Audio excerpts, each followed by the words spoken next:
So what's brought me here today is just to understand my relationship with money better. I think I have a very yo-yoing relationship with money. At times it seems like I'm good with my money, and other times I'm not, and other times I feel like I'm just, um, working paycheck to paycheck and month to month. And I also have very much limiting belief, growing up thinking money doesn't grow on trees, that I have to earn everything that I work for. So at this point in time, I just want to make things better for myself, make my understanding better, and kind of heal that relationship with me.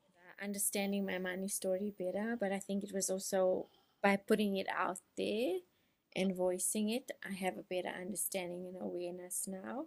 Um, I think it was also important to understand the emotions behind the story and the emotions behind certain things that triggers a behavior within me as well. What came up was the repeated inner child healing that's required. So I think that's quite important.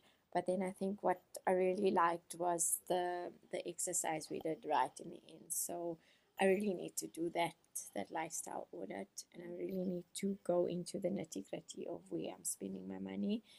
Um, so yeah, just taking more responsibility for that, and so that I can be able to do the things that I want to do instead of saying I can't.